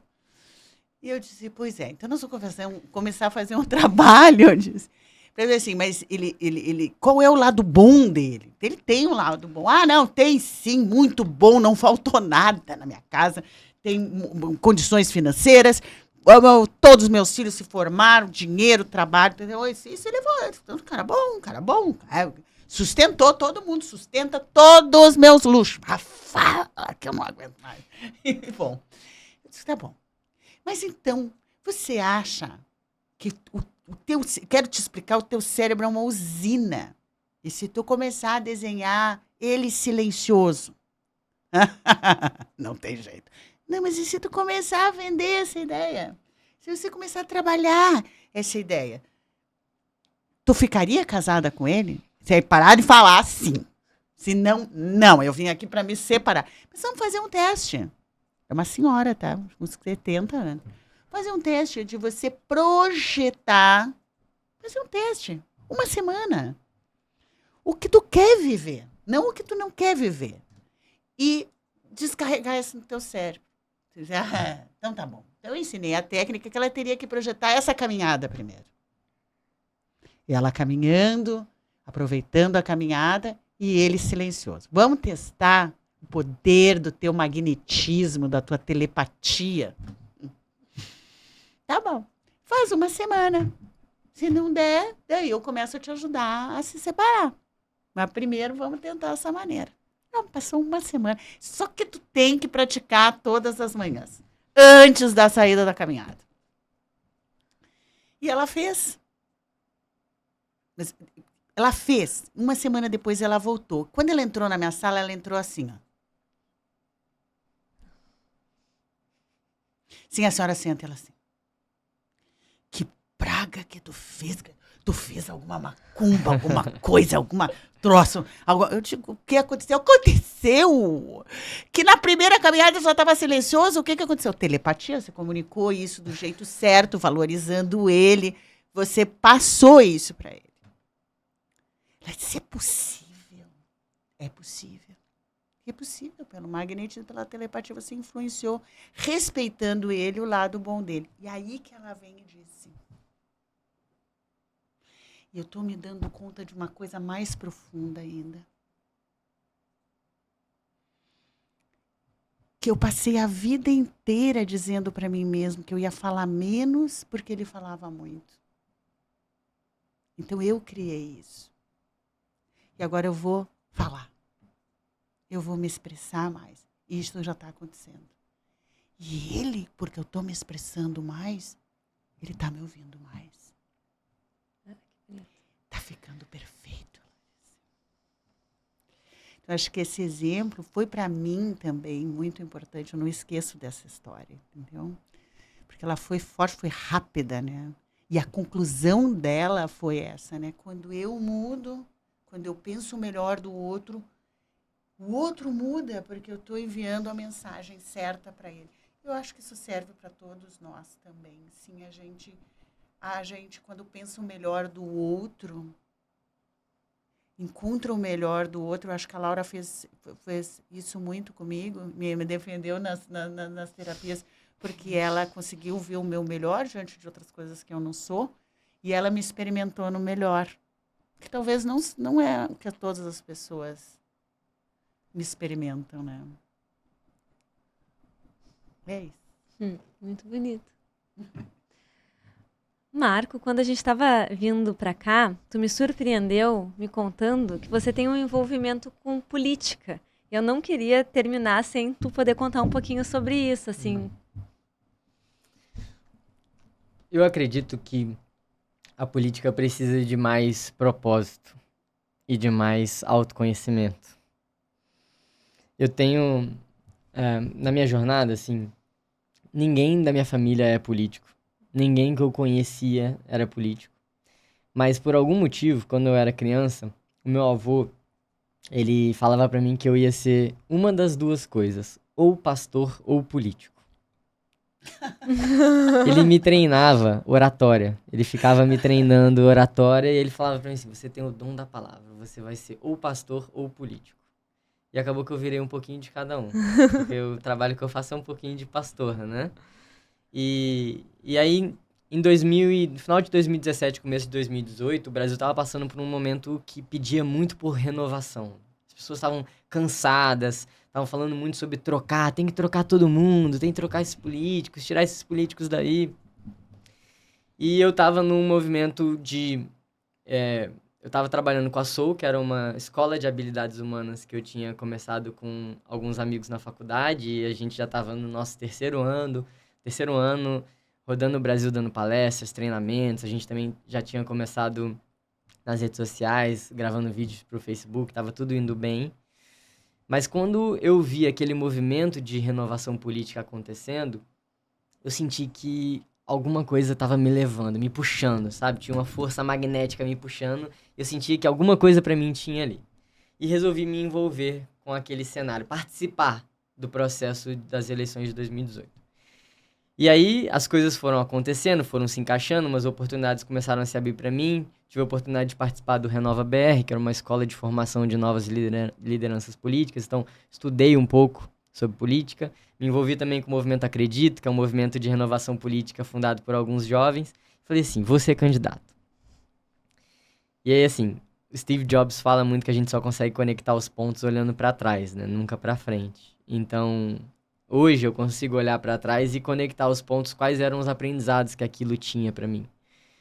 Que o resultado foi que eu me candidatei, mas minha candidatura e todas as decisões que eu estava tomando foram muito mais por causa do meu ego do que por causa do meu propósito mesmo. eu percebi que aquele momento era um momento que eu estava buscando por afirmação. Eu estava buscando por aprovação. Eu queria ser o representante das pessoas, eu queria ser o porta-voz, eu queria ser a frente. Então hoje eu consigo ver que era muito mais do meu ego. E foi muito bom para mim e pro Brasil que eu não tenha sido eleito. Porque depois... Ainda, porque agora me deu, assim, uma esperança. Eu comecei a ficar entusiasmada e o pessoal também. Nós queremos que você Marco, parabéns! Vou fazer parte da tua campanha, Marco. Eu também. Nós já tem aqui 2 pessoas, a hora que tu decidir. Por quê? Porque assim, ó, tu tá aqui trazendo uma energia, eu não sei se vocês estão sentindo, gente. Mas é uma energia da verdade, de revelação. Você está se revelando. Talvez não só aqui. É o teu momento de revelação e as pessoas estão percebendo isso. Porque a gente percebe, desde a pessoa lá que tu relatou, mais humilde, a pessoa mais letrada, ou mais estudada, entendeu? Porque sente, é só deixar a coisa aqui, a gente está sentindo isso, Titi. Sabe? E eu fico pensando assim, como a política seria diferente se tivesse essa base. Que não fosse egóica e nem partidária, nem filosófica. Que tivesse essa base que tu trouxe aqui para nós. E a gente está passando por um momento muito, muito triste, assim. Desses últimos 4 anos, eu acho que hoje é o momento mais triste da política que eu já percebi. E por quê, assim? 2018 existiu esse movimento de renovação política. Então as pessoas queriam mudança, elas pediam por mudança. Tiveram muitos deputados, muitos senadores que estavam com mandato há 24, 25, 30 anos e que não conseguiram se eleger em 2018. E aí, apesar de não ter sido eleito em 2018, eu resolvi que eu queria me envolver mais ainda com política, me aprofundar mais. Então, naquele momento, eu decidi, inclusive, estudar mais sobre política. Então, apliquei para fazer um mestrado sobre política. Fui para a Inglaterra estudar 1 ano. Fiz um mestrado na Inglaterra em desenvolvimento e políticas públicas. Voltei para o Brasil e comecei a trabalhar com política. Política e educação junto. Então, foi o meu foco de trabalho nos últimos 3 anos, junto com o Falo de Propósito. E o que eu tenho percebido hoje? As pessoas cansaram. Elas desistiram. Então, o resultado da eleição de 2022 mostrou muito que as pessoas não estão mais nem aí para a política. No Rio de Janeiro, especialmente, foi, assim, muito triste. Se você olhar a lista dos deputados que se elegeram, o nível é muito baixo. E a gente no Rio de Janeiro tem esse elemento mais peculiar, que é o nível de envolvimento com crime, com milícia, com tráfico de drogas que os nossos representantes têm. Então eu acho que a gente está num momento muito triste e assim, eu nos últimos meses resolvi me afastar um pouco da política pelo bem da minha sanidade mental e espiritual. Então nesse momento eu entendi e assim, eu busco fazer esse exercício constantemente de entender aonde eu estou explorando o meu máximo potencial, aonde eu estou dando a minha maior contribuição para o mundo. E eu percebi que nesse momento não é na política, porque as minhas energias se esgotaram.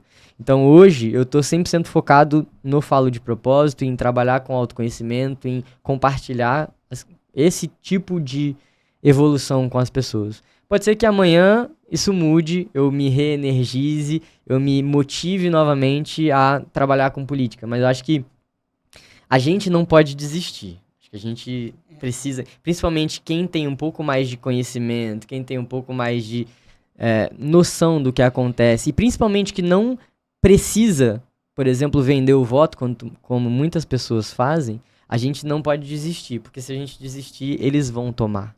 Como aconteceu ano passado.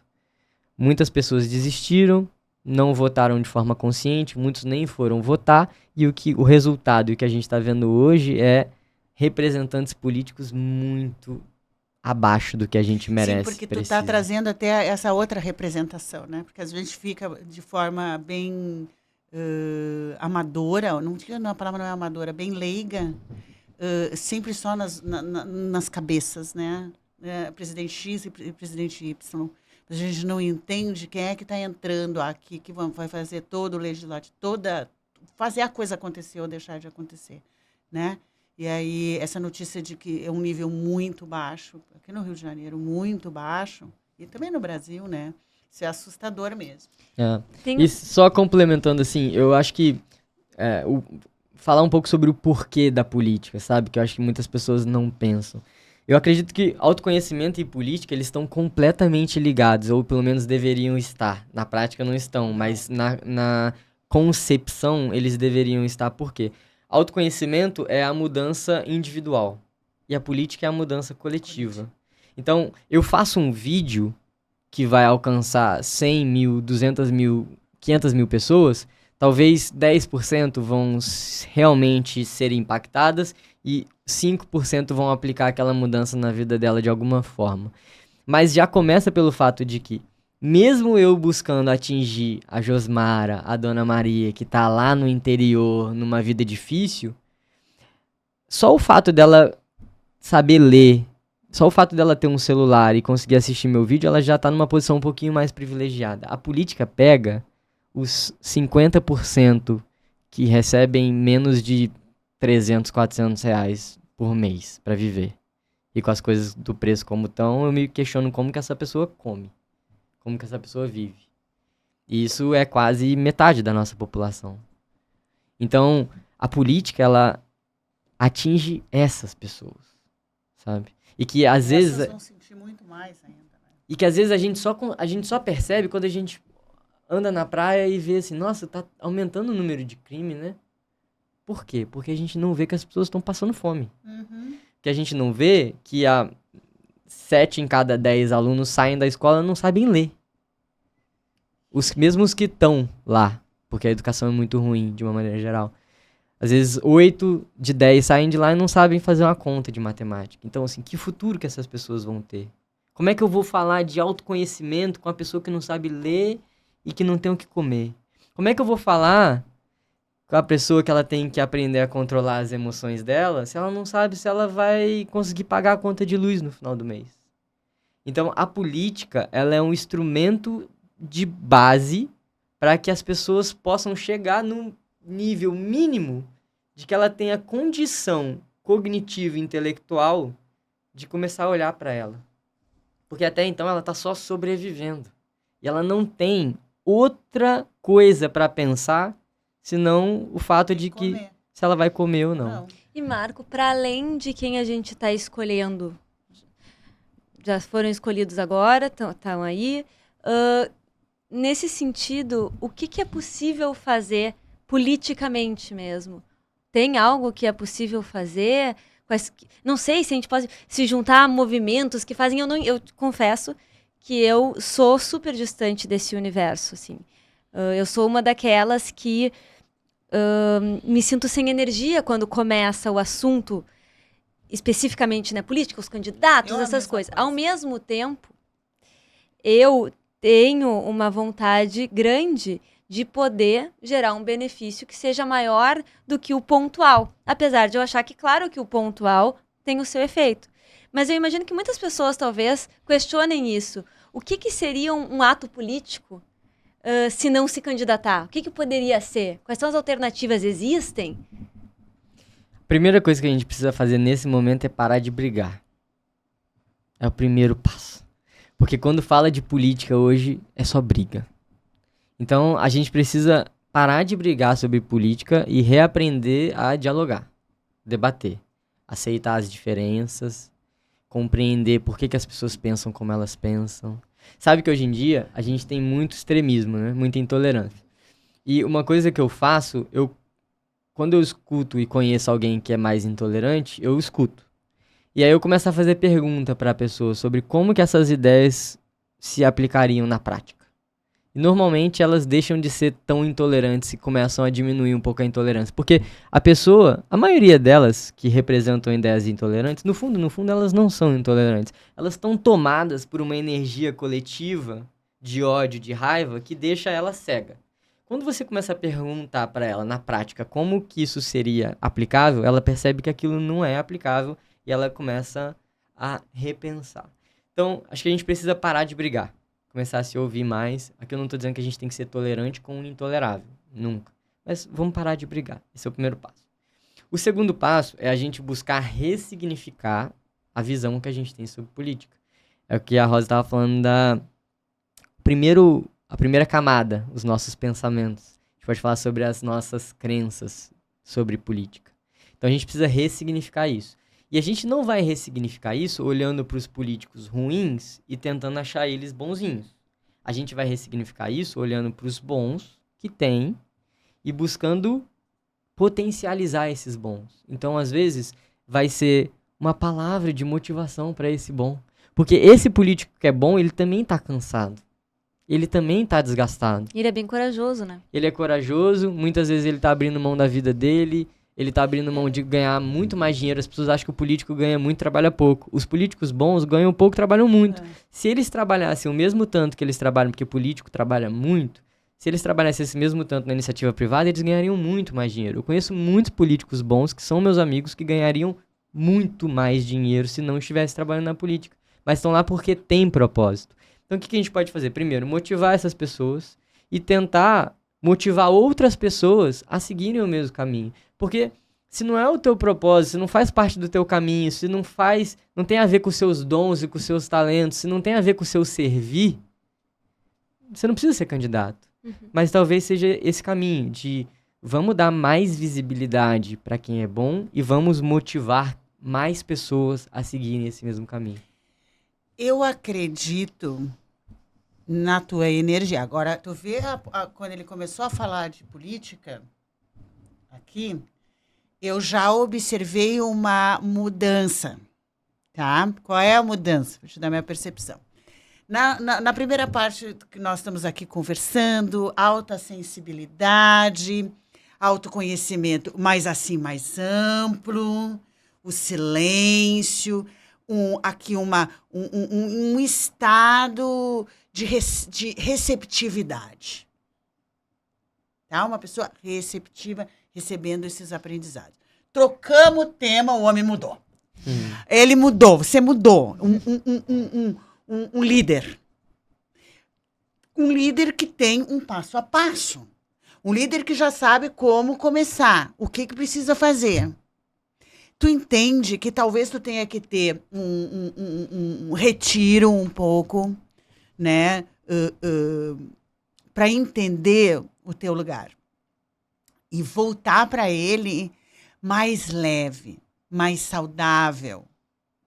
Para fazer o que precisa ser feito, mais dissociado, com esse projeto todo de líder, mais dissociado. É como acontece, às vezes, eu tenho uma experiência de trabalhar em empresas, de entrar como uma pessoa dissociada, para poder organizar esse propósito da empresa, né? Que não é muito fácil. Né? E está todo mundo envolvido no problema. O CEO, mas todos os setores, mas todas as empresas, eles estão ali desolados. Porque a empresa está com um grande problema. E o mais importante é quando tu vem de fora e te posiciona e tu já nem senta no círculo. Isso é bem importante. Né? Tá aqui todo mundo da empresa perguntando por que ela não sentou no círculo. Alguns se perguntam, né? Tu ficar fora, para tu não te associar àquela energia. Senão é muito fácil também sair da reunião e dizer, não tem mais jeito. Esse grupo não tem mais jeito, isso aqui está falido, isso aqui não tem mais o que fazer. Tu não senta na roda. Tu fica aqui de fora e tu fica na posição de observador. Então, tu mantém a tua lucidez, mantém as tuas emoções de racionalidade. Então, é pensar um tempo para ficar fora desse círculo, que tu, né? Mas observando e construindo a tua liderança. Porque, sim, vai acontecer. E nesse momento vai ser fantástico. Pegar tudo isso aqui e trazer para o líder que tu é. Ó.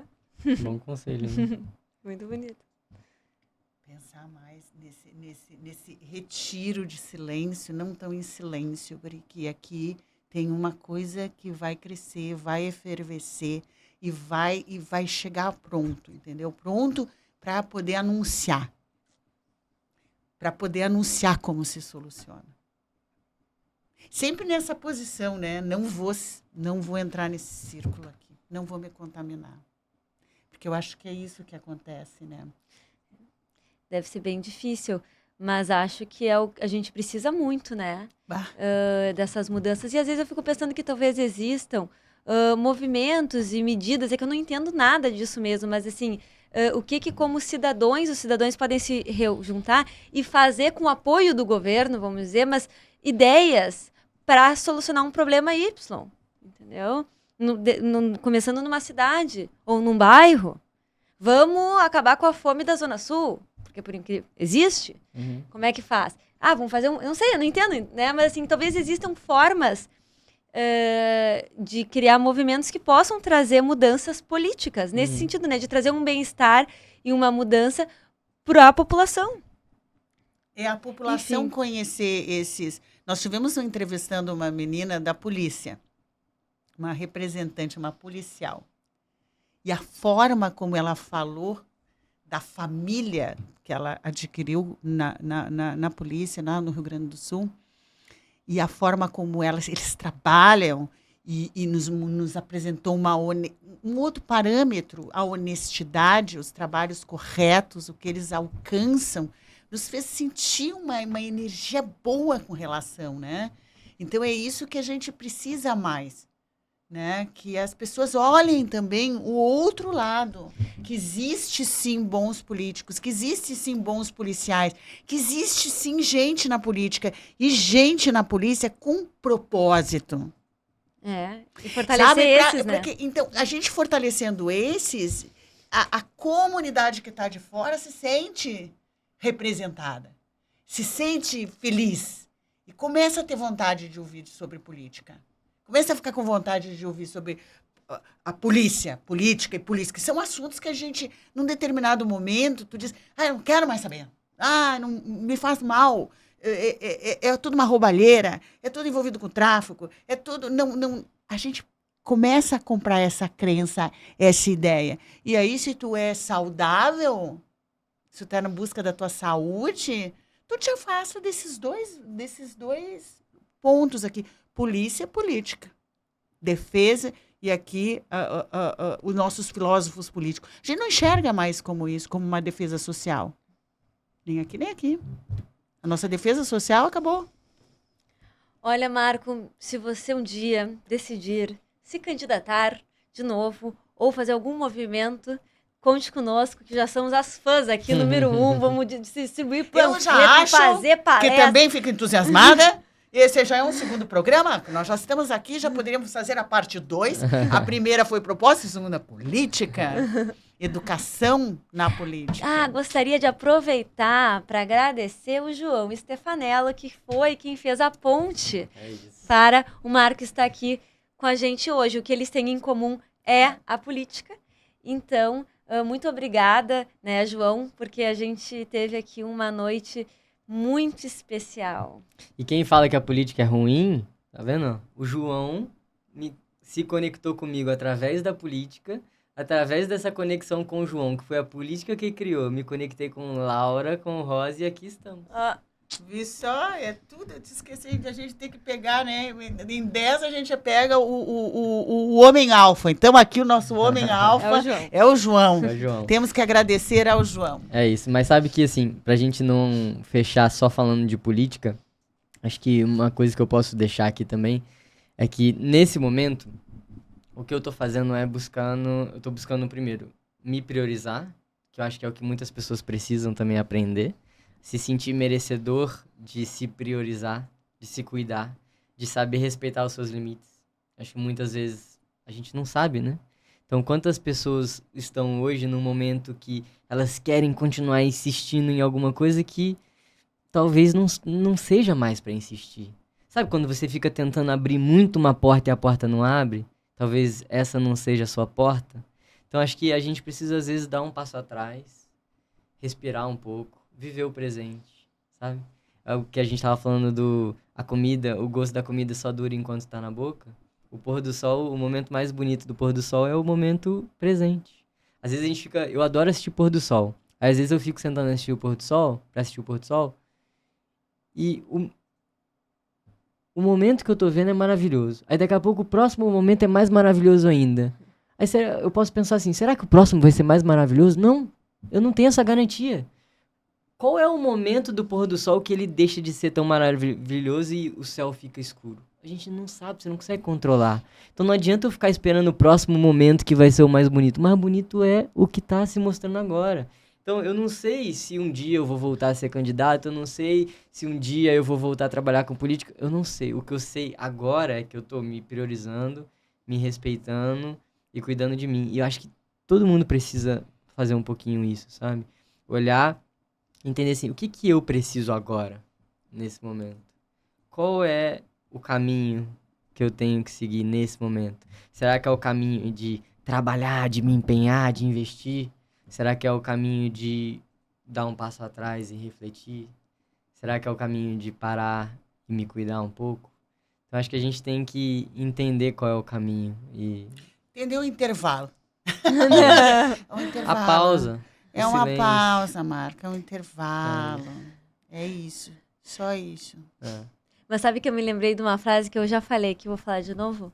Que é, não pergunte o que o mundo precisa. Pergunte o que faz você se sentir vivo. Porque o mundo precisa de pessoas que se sintam vivas. Muito bom. Eu acredito muito nisso também.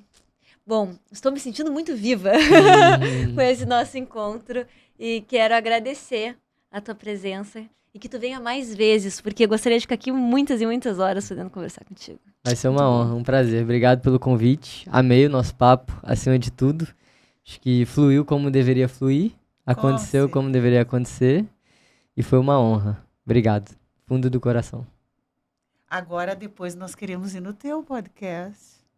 Vai fazer, né? Já está sendo Ó, idealizado. já viu? Já está sendo idealizado, Laura. Em Foi breve filha será da mãe. materializado. Ó, viu só? Queremos ir, tá? Lembra de nós. Serão convidados, com certeza. Muito obrigada.